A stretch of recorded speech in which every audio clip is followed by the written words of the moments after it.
অবৈধ সম্পর্ক, ঘরে স্ত্রী রেখে পরকিয়া কিভাবে করতে হয়, এগুলো আছে না নাই? আসেন এগুলো থেকে আমরা নিজেদেরকে বাঁচাই। আমাদের জীবনের সময়গুলো অনেক দামি। এই যে আপনারা যোগ বিয়োগ দিয়ে সময় বের করে আজকে তাফসীর মাহফিলের জন্য এসেছেন, এই সময়টাকে যেন আমরা কাজে লাগাতে পারি, আমরা যেন কিছু শিখতে পারি, ঠিক কিনা? তাফসীর মাহফিলে আমরা এক একজন এক এক উদ্দেশ্যে যাই। কেউ যাই হুজুরের দেখে আসি, একটু সবসময় ইউটিউবে দেখি। হ্যাঁ, কই দেখেন? ইউটিউবে দেখছেন কে কে? দেখি, ঠিক আছে, হাত নামান। তো এই ভালো জিনিস দেখেন, হ্যাঁ, এগুলোর পাশাপাশি আবার কুছ কুছ হোতা হ্যায়, এগুলো দেখেন না? এগুলো দেখবেন? নাচানাচের অনুষ্ঠান দেখবেন? জি বাংলা, স্টার জলসা, কিরণমালা, এগুলো দেখা যাবে। এগুলো দেশের 12টা বাজায় দিছে, চিল্লা এখন, ঠিক কিনা? দেশের 12টা বাজাইলো রে হিন্দি ফিল্মে, দেশটা রসাতলে গেল রে নানা কুকর্মে। এসব দেখা মরি মোরা ভীষণ লজ্জা শরমে হিন্দি ফিল্মে। দেশের 12টা বাজাইলো রে হিন্দি ফিল্মে, দেশটা রসাতলে গেল রে নানা কুকর্মে।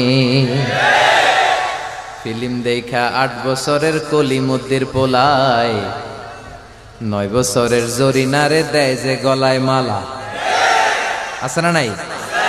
ছোট্ট ছোট্ট বাচ্চা এখন ক্লাস 4-এ পড়ে, 5-এ পড়ে, তো ক্লাসের ভিতরে ভাগ করে নেয় কে কার। তো এইটা আমার, ওইটা তোর, মানে কে কার প্রেমিক প্রেমিকা, এগুলো ভাগ করে। পরে কোন ক্লাসে? ক্লাস 4-এ 5-এ। তো এই যে ইচড়ে পাকা ছেলে পেলেগুলো এত আগে এই সমস্ত বুঝতে শুরু করেছে। তারপর এখন আবার আরেকটা পরিভাষা আছে, সবাই বলে বয়ফ্রেন্ড আর গার্লফ্রেন্ড। আছে না নাই? বিবাহ বহির্ভূত যে কোনো ধরনের সম্পর্ককে, এই জাতীয় এই লাভ রিলেশন, এই অ্যাফেয়ার গুলোকে হারাম করে দিয়েছে কে? এগুলো ভালো কিছু বয়ে আনে না, খারাপ ছাড়া। চিল্লায় বলেন ঠিক কিনা? ফিল্ম দেখা 8 বছরের কলিমুদ্দির পোলায়, 9 বছরের জরিনারে দেয় যে গলায় মালা। ফিল্ম দেখা নেশা কইরাই আব্বারে কয় ড্যাডি গো হিন্দি ফিল্মে। দেশের 12টা বাজাইলো রে হিন্দি ফিল্মে, দেশটা রসাতলে গেল রে নানা কুকর্মে, ঠিক কিনা? তার মানে এগুলো দেখলে ভালো কিছু পাওয়া যায় না। শাশুড়ি বউয়ের মধ্যে কেমন করে ঝগড়া লাগাতে হয়, আছে না নাই? হিন্দি সিনেমার মধ্যে এগুলো পাওয়া যায়। অবৈধ সম্পর্ক, ঘরে স্ত্রী রেখে পরকিয়া কিভাবে করতে হয়, এগুলো আছে না নাই? আসেন এগুলো থেকে আমরা নিজেদেরকে বাঁচাই, আর আমরা যেন আমাদের সময়কে কাজে লাগাই। বিশ্বনবী সবসময় বলতেন সময়কে কাজে লাগাও, কোনো প্রিভিলেজকে পেলে এটাকে কাজে লাগাও। বিশ্বনবী বলতেন 5টা জিনিস আসার আগে 5টা জিনিসকে কাজে লাগাও।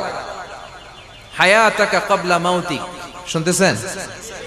বিশ্বনবী বলতেন সুযোগকে কাজে লাগাও। কি কাজে লাগাও?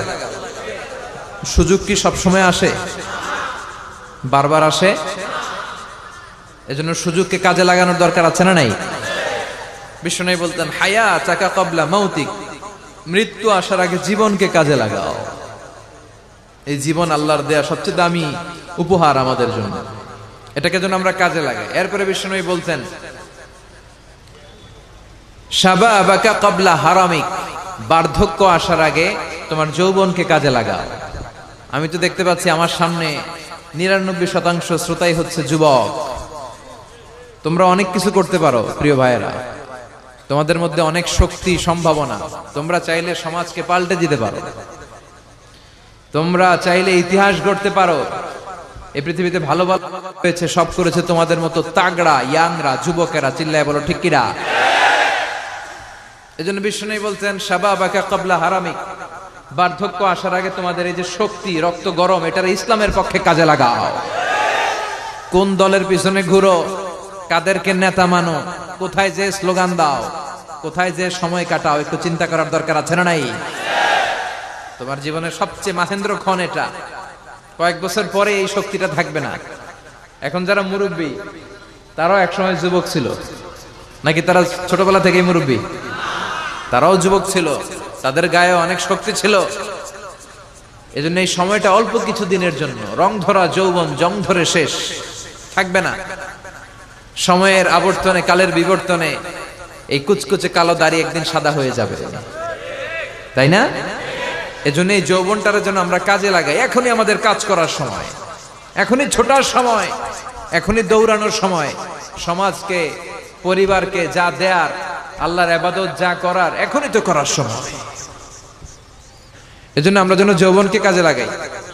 3 নম্বরে বিষ্ণু বলেছেন, ফারাগাকা ক্বাবলা শুগলিক, তোমার ব্যস্ততা আসার আগে অবসরকে কাজে লাগাও। মাঝে মাঝে এমন ব্যস্ত আমরা হয়ে পড়ি, নাভিশ্বাস, শ্বাস ফেলার জায়গা থাকে না, ঠিক কিনা?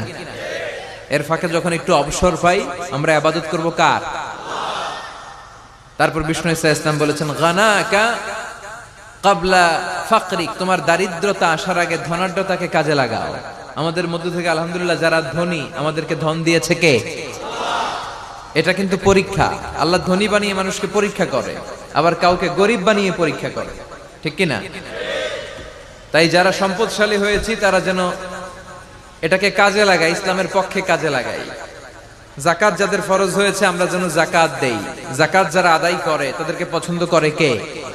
বিশ্বনবী সাল্লাল্লাহু আলাইহি ওয়াসাল্লাম বললেন, গানাকা ক্বাবলা ফাকরিক, তোমার দারিদ্রতা আসার আগে ধনাঢ্যতাকে কাজে লাগাও।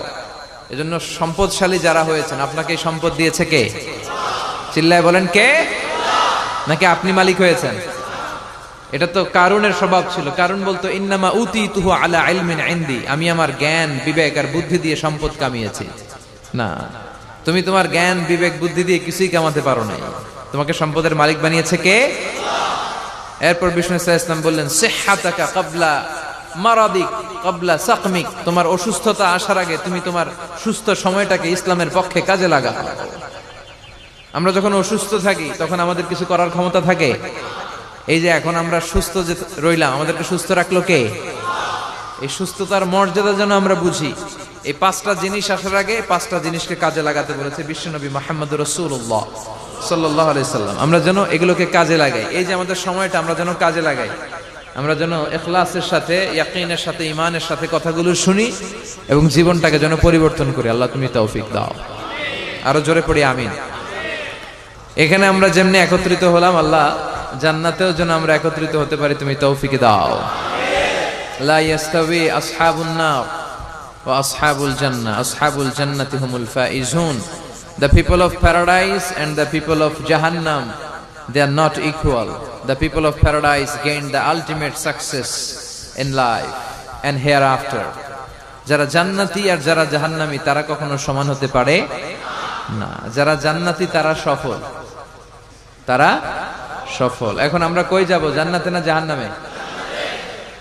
আল্লাহ আমাদের সবাইকে জান্নাতেও তুমি একত্রিত করে দিও। আজকের মাহফিলটারে আমাদের নাজাতের ওসিলা বানাও।